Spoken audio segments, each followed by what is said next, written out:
হয়েছিল আমাদের পশ্চিমবাংলা সরকারকে যে আপনি ইমিডিয়েট বিধানসভা থেকে একটা রেজুলেশন পাস করুন যে এই অসাংবিধানিক অগণতান্ত্রিক সংবিধানের এতগুলো আর্টিকেলে আঘাত দিচ্ছে এই বিলকে এই আইনকে প্রত্যাহার করছি আমরা এখানে এটাকে গ্রহণ করব না এই মর্মে একটা রেজুলেশন পাস করানো হোক আর রাজ্যের পক্ষ থেকে সুপ্রিম কোর্টে মামলা হোক আর বিধানসভার এই রেজুলেশনের কপিটা ওই মামলাতে অ্যাটাচ করে দেন তাহলে খেল জমে যাবে কিন্তু দুর্ভাগ্য আমার রাজ্যের অভিভাবিকা রাজ্যের মুখ্যমন্ত্রী চিৎকার করছেন চেঁচামেচি করছেন ওয়াকফ লাগু আইন লাগু হতে দেব না কিন্তু শুধু মুখেই তিনি বলছেন দেখুন ব্যাপারটা সম্মানীয় তিনি রাজ্যের মুখ্যমন্ত্রী কি অবশ্যই তাকে সম্মান দিতে হবে সমালোচনা করার যেমন অধিকার আছে তেমন আপনার কর্তব্য হচ্ছে তার চেয়ারকে সম্মান দেওয়া কিন্তু একজনের মুখের কথায় তো কিছু হয় না কি করতে হবে তার জন্য একবার কি কোনো নোটিফিকেশন জারি করেছে রাজ্য সরকারের পক্ষ থেকে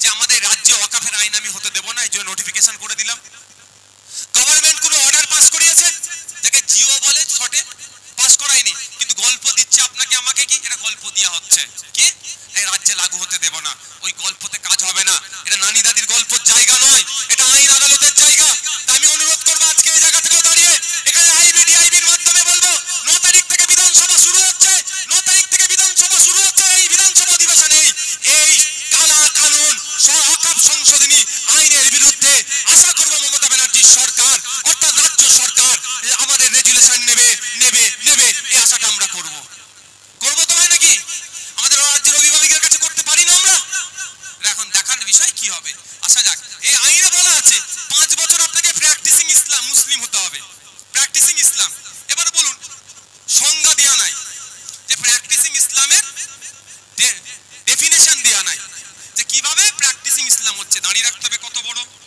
জুব্বা পরতে হবে নাকি দাঁড়িয়ে রাখতে কপালে কি নামাজ পড়ে কপালে দাগ হয়ে যেতে হবে কিছু বলা নেই শুধু বলা আছে 5 বছর প্র্যাকটিসিং ইসলাম আমি সবার কথা বাদ দিলাম আমার একটু ফাঁকিবাজি হয়ে যায় মাঝে মধ্যে ইমাম সাহেবরা ফাঁকিবাজি করার তো কোনো জায়গা নেই নামাজটাকে 5 ওয়াক্ত পড়াতে হবে দিচ্ছ 2500 টাকা মাইনে আর তাকে বাদে খাটিয়ে নিচ্ছ এটাও কিন্তু খুদার কাছে জবাব দিতে হবে মসজিদে যারা নামাজ পড়তে যাচ্ছে এটা মাথায় রেখো এটাও মাথায় রেখো ছাড়বে না আল্লাহ দেখ ওই বিসঙ্গ পড়ে বলবো তো ইমাম সাহেবরা 5 ওয়াক্ত নামাজ পড়ায় 5 বছর ধরে একটা ইমাম 5 ওয়াক্ত নামাজ পড়িয়ে অফিসারকে গিয়ে বললো স্যার আমি একটু ওয়াকফ করতে চাই ওয়াকফে আওলাদ ওয়াকফে লিল্লাহ দুরকম আছে তো করতে চাই তো অফিসার মুখের দিকে তাকিয়ে যদি বলে ইমাম সাহেব তুমি 5 বছর নামাজ পড়ো তোমার কপালে দাগ নাই কেন তুমি ফাঁকিবাজি করেছো তুমি চলে যাও কি করবেন কিন্তু ওখানে ডেফিনেশন দেয়া নাই যে প্র্যাকটিসিং ইসলাম এইগুলো থাকলে সে প্র্যাকটিসিং ইসলাম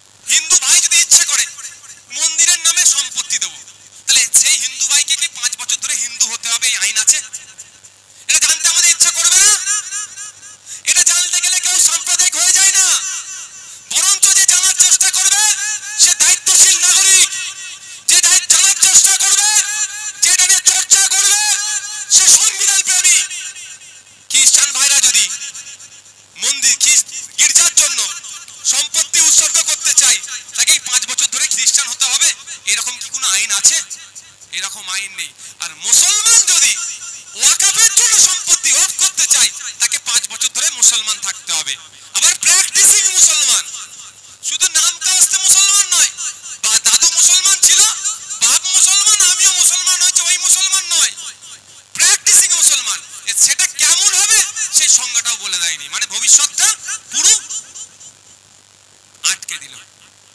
তো এর বিরুদ্ধে তো আমাদের লড়াইটা হিন্দুর বিরুদ্ধে নয় লড়াইটা দেশের বিরুদ্ধে নয় লড়াইটা বিজেপি নিয়ে আসা কালো আইনের বিরুদ্ধে এটা মাথায় রাখবে এই আইনে বলা আছে ওয়াকফ ইউজার বাতিল করেছে ভালো করে বুঝবেন এটা খুব গুরুত্বপূর্ণ বিষয় ওয়াকফ ইউজারটা কি জিনিস আপনাদের এখানে যারা মানুষজন আছেন বাড়িতে আজকে যারা দেখবেন 100 বছর 150 বছর 200 বছরের মাদ্রাসা মসজিদ ঈদগাহ আছে না নাই কিভাবে পেয়েছেন আপনার পাড়ার মুরব্বীরা খোঁজ নিন তার দাদু ওই সময় যারা ছিল একটু জমি জায়গা জমিদার এই তোদের কবর দেওয়ার অসুবিধা হচ্ছে ওই গ্রামে গিয়ে কবর দিতে হয় আমার এই বাঁশবাগানের ধারে এই 2 বিঘা জায়গাটা আছে তোরা কবর দিবি আল্লাহর রাস্তায় ছেড়ে দিলাম গ্রামের সবাই কবর দিবি এইভাবে হয়ে আসছে না ভাই মসজিদ তোরা 3টে পাড়া 4টে গ্রাম পার হয়ে নামাজ পড়তে যাস বর্ষাকালে খুব অসুবিধা হয় তোদের তাই না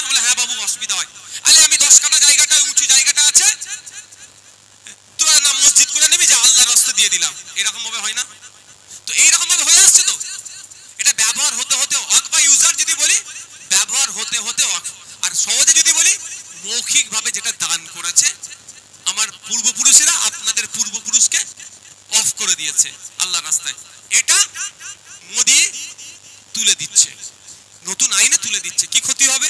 সারা ভারতবর্ষে 8 লক্ষ একর ওয়াকফ সম্পত্তি আছে, তার মধ্যে 50% অর্থাৎ 4 লক্ষ একর ওয়াকফ সম্পত্তি ওয়াকফ বাই ইউজার, মৌখিক দান। মোদিদের ধান্দা তো ওই 4 লক্ষ একরটাকে দখল করার, বুঝতে পেরেছেন? আজকে একটা পোর্টালে ছেড়েছে নাকি 6 মাসের মধ্যে কি হবে, নাম রেজিস্ট্রেশন করতে হবে। 21-22টা পয়েন্ট দিয়েছে, 21-22টা পয়েন্টের মধ্যে বলা আছে তুমি যার কাছ থেকে তুমি সম্পত্তিটা পেয়েছো তার ডিটেলস দিতে। এবার আপনি বলুন, আপনি তো 5 দাদু আগে থেকে কবর দিয়ে আসছেন ওইখানে, তাই না? ওই 5 দাদুকে খুঁজে পাবেন এখন, যেই পাবেন না ওটা বলবে সরকারের দখলে। আজকে এটা মোদি ছেড়ে দিল, আর আমাকে যিনি বাঁচাবেন বললেন পশ্চিম বাংলায় ওয়াকফে হয়ে কিছু করতে দেব না, আমাদের শ্রদ্ধেয় সম্মানীয় মাননীয় মুখ্যমন্ত্রী কিন্তু এই বিষয়ে কিছু বললেন না। একটা শ্মশানের নামকে কেউ এডিট করে দিলে মাননীয় প্রেস কনফারেন্সে বলে দেয় এটাকে অমন করেছে, এটা উচিত হবে না। এত বড় বিষয় মুসলমানদের ওয়ামসি পোর্টালে 6 মাসের মধ্যে আপলোড করার ঘোষণা দিচ্ছে, এ নিয়ে কোনো কথা বলছে না। যাক, আমি আবার ফিরে আসছি, ওয়াকফ বাই ইউজারটা হচ্ছে এইরকম ভাবে হয়েছে। আচ্ছা, এইটাকে এখন মোদিজি বাতিল করে দিচ্ছে, অর্থাৎ রেজিস্ট্রেশন ছাড়া যে ওয়াকফগুলো হয়েছে সেগুলো সব বাতিল। মোদিজি যদি নতুন আইনে বলতো এটা 2025 সালে আইন হয়েছে, এই 2025 সালের পর থেকে যদি কেউ অফ করতে চাও, মৌখিক অফ করলে কিন্তু সেটা আর গ্রাহ্য হবে না, সেটা আমি কি বাতিল করে দেবো, তাহলেও মানা যেত। যারা 400 বছর আগে অফ করে গিয়েছে সেটাকেও নাকি বলছে বাতিল করবে। কারণটা কি? মোদির বন্ধুর নজর পড়েছে তো কলকাতার নামি দামি জায়গাটার উপরে। মোদির বন্ধু দিল বোম্বাইয়ে ওয়াকফের একটা অনাথ আশ্রমের জায়গাকে দখল করে প্রাসাদ সম বাড়ি বানিয়েছে। সুপ্রিম কোর্ট মামলা চলছে, কিছুদিনের মধ্যে মামলাতে হেরে যাবে। তড়িঘড়ি ওই জন্য আইনটা চেঞ্জ করে বন্ধুর জন্য সহযোগিতা করে দিচ্ছে। এই ওয়াকফ বাই ইউজার আপনার আমার পূর্বপুরুষ মৌখিক যে দানটা করে গিয়েছে, আইনের মধ্যে না আইনের বাইরে আগে জেনে নিতে হবে? বলতে পারে তো আইনের মধ্যে। আমি ছেড়ে দিলাম মুসলিম পার্সোনাল ল, মুসলিম পার্সোনাল ল যেমন আছে, হিন্দু ভাইদের পার্সোনাল ল, বিভিন্ন ধর্মের মানুষের পার্সোনাল ল আছে, হিন্দু কোড আছে, ঠিক একইভাবে সেই আইনে এটা বৈধ, আমি ওটাও ছেড়ে দিলাম। আমি কটা কথা বলছি। ইন্ডিয়ান এভিডেন্স অ্যাক্ট 1872, এই আইন অনুযায়ী মৌখিক হেবা, মৌখিক দানটা হচ্ছে বৈধ। ইন্ডিয়ান কন্ট্রাক্ট অ্যাক্ট 1872 সালে ইন্ডিয়ান কন্ট্রাক্ট অ্যাক্ট যেটা আছে ওই অনুযায়ী আপনার আমার দাদু যে মৌখিক দান করে গেছে সেটা বৈধ। আচ্ছা, ট্রান্সফার অফ প্রপার্টি অ্যাক্ট 1882 সালের ট্রান্সফার অফ প্রপার্টি অ্যাক্ট অনুযায়ী আপনার আমার দাদু যে সম্পত্তিটা অফ করে গেছে মৌখিক, এটা কবরস্থানের জন্য দিয়ে দিলাম আল্লাহর হস্তে, এটা মাজারের জন্য দিলাম, এটা মসজিদের জন্য দিলাম, এটা ঈদগাহর জন্য দিলাম, এটা জলসার জন্য দিলাম, সবটাই বৈধ। শুধু তাই নয়, 2000 সালে একটা সুপ্রিম কোর্টে মামলা হয়েছিল, লিয়াকত আলী মনম, মোহাম্মদ জামিল। এই মামলাতে সুপ্রিম কোর্ট অর্ডারও দিয়েছে মৌখিক অফকে, মানে হেবা, মৌখিক দানকে, দানের পক্ষে। এত আইন থাকার পরেও শুধু সংখ্যার জোর দেখিয়ে মোদিজি এটাকে কি করছে, পাস করিয়ে নেওয়ার চেষ্টা করে চলেছে। আমরা সেটাকে আইনি লড়াই করে আটকেছি। এখন আমাদের করণীয় কি, কি করণীয় সেটা জানতে হবে না ভাই? করণীয় হচ্ছে আমাদের দুটো, একটা আইনি লড়াই করা, সুপ্রিম কোর্টে করছি, আর একটা মাঠে ময়দানে গণতান্ত্রিক প্রক্রিয়ায় শান্তিপূর্ণভাবে লাগাতার আন্দোলন চালিয়ে যেতে হবে। কেউ যদি বলে পশ্চিমবাংলায় আন্দোলন করা যাবে না, তার কথাকে পাত্তা দেওয়ার প্রয়োজন নেই। হ্যাঁ, পশ্চিমবাংলায় আন্দোলন হবে, শান্তিপূর্ণ আন্দোলন হবে, মেদিনীপুরে আন্দোলন হবে, বাঁকুড়াতে হবে, বীরভূমে হবে, দক্ষিণ 24 পরগনা হবে, উত্তর 24 পরগনা হবে, কলকাতাতে হবে, ফুরফুরা শরীফে হবে, প্রতাপপুরে হবে, সারা রাজ্যে আন্দোলন হবে, কেউ আটকাতে পারবে না। এটা মাথায় রাখা জানো। তবে হ্যাঁ ভাই, অনুরোধ এটাই, অবশ্যই এটাও আমিও চিন্তিত, আমাদের রাজ্যের উপরে শকুনের নজর পড়েছে। কি বললাম? শকুনের নজর পড়েছে আমাদের রাজ্যের উপরে।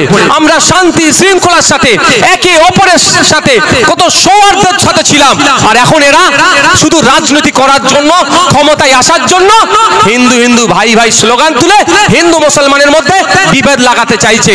যারা এটা করছে তাদের বলবেন, এই তিলোত্তমা কে রে ভাই? উত্তর দে, তার ধর্মীয় পরিচয়টা কি? সিবিআই বলছে 54 জন ওই রাত্রে ওই করিডোরে যাতায়াত করেছে, কিন্তু সিবিআই ওই 54 জনকে খুঁজে বার করছে না কেন? তুমি হিন্দু হিন্দু ভাই ভাই বলছো, আর উত্তরপ্রদেশে হিন্দুর বাড়িতে হিন্দু গরিব হিন্দু বলে সেই লজ ভাড়া করে বিয়ে করছে, তাকে পিটিয়েছে, তা নিয়ে তুমি কথা বলো না কেন? তুমি বলছো হিন্দু হিন্দু ভাই ভাই, শুনছি তোমার পেট্রোল পাম্প আছে, পেট্রোল পাম্পের উপরে লিখে দাও হিন্দু ছাড়া এখানে পেট্রোল বিক্রি নাই, লিখতে পারবে? ব্যবসায় তখন বলবে না, হবে না। আর ভোটের সময় হিন্দু হিন্দু ভাই ভাই, ভোট মিটে গেলে হিন্দু আর বলবেন না, বলা যাবে না। ওটা স্টেজ তো, বুঝতে পারছেন কি বলছি? এটাও কিন্তু কালো নজর, আমাদের কালো মেঘ আমাদের শান্তির বাংলা, সম্প্রীতির বাংলা, ঐক্যের বাংলার উপরে আসছে। এটাকে আটকাতে কাদেরকে হবে? দেশের রাজ্যের জনগণকে, হিন্দু মুসলিম নির্বিশেষে রাজনীতির ঊর্ধ্বে গিয়ে, ধর্মের ঊর্ধ্বে গিয়ে, যে যার ধর্ম যে যার কাছে অবশ্যই থাকবে, ধর্ম ধর্মের স্থানে থাকবে, ধর্ম মানুষের বুকে থাকবে। আমরা মানুষ মানবতার জয় করব, যে ধরনের যেই হোক না কেন, সাম্প্রদায়িক কথা বললে তার বিরুদ্ধে আমরা ঐক্যবদ্ধ হয়ে লড়াই করব। মুসলমান হয়ে যদি হিন্দুর বিরুদ্ধে কথা বলে, আমরা মুসলমান ওই লক্ষ্মীর বিরুদ্ধে আগে কথা বলবো। হিন্দু হয়ে যদি মুসলিমের বিরুদ্ধে কথা বলে, আমরা মুসলমান হিন্দু হয়ে এই হিন্দু লোকটির বিরুদ্ধে কথা বলবো। আমাদের মধ্যে থেকে কেউ বিশৃঙ্খলা করবে, আমরা তাদেরকে কোনোভাবেই প্রশ্রয় দেব না। দিনের শেষে মানুষ, এটা মাথায় রাখবেন, আপনাকে আমাকে লড়িয়ে দিয়ে বিধায়ক হয়ে মন্ত্রী হয়ে চলে যাবে, আর বিধায়কের মাইনে 1,21,000 টাকা হবে, আর আপনি মাথা ফাটবে, আপনি কেস খাবেন, আপনি জেলে যাবেন, আপনার পাশে কেউ থাকবে না। ওই বছরে একবার করে নন্দীগ্রামে দেখেছেন তো, কে আগে মালা দেবে তার রেষারেষি করছে, কিন্তু যাদের বাড়ির লোকগুলো শহীদ হলো তারা কি অবস্থায় সারা বছর খুঁজে পাওয়া যায় না। ভুল বললাম নাকি ভাই? মালা দেওয়ার জন্য লড়াই করে, কিন্তু বাকি 364 দিন কিভাবে খাচ্ছে, ঘুরছে, পরিবারটা কি আছে তাই নয়। আপনাদের এখান থেকে পশ্চিম মেদিনীপুর কাছাকাছি তো ভাই, সেই কার হাত কেটে নিয়ে গেছিল, পা কেটে নিয়েছিল, এরকম অনেক ঘটনা ঘটেছিল। কারা কেটেছে না কেটেছে আমি বিতর্কে যাবো না, সত্যতা আমি জানি না, কিন্তু তাদের সংসার এখন কেমন করে চলছে আপনারা জানেন কি? তাদেরকে নিয়ে তো রাজনাথ সিংকে সাথে করে নিয়ে দিল্লিও ঘুরিয়ে নিয়ে এসেছিল, কে বুঝতে পেরেছেন তো? তাদের এখন সংসার চলছে না, কিন্তু উদাহরণের জন্য সবাই সেইটাকে টানে। এইরকম হাত কেটে নিয়েছিল, পা কেটে নিয়েছিল, গলা কেটে নিয়েছিল, কিন্তু যাদেরকে দেখিয়ে আপনি ভোটে ক্ষমতায় আসলেন তাদের খোঁজ নিলেন না। আমার অনুরোধ এটাই যে ভোটের জন্য ধর্মীয় রাজনীতির শিকার আপনারা হবেন না। ভালো লাগলে কার ইচ্ছা যাবেন ভোট দেবেন, ঠিক আছে, কিন্তু রাজনীতির শিকার হবেন না। দিনের শেষে প্রতিবেশী, এটা মাথায় রাখবেন।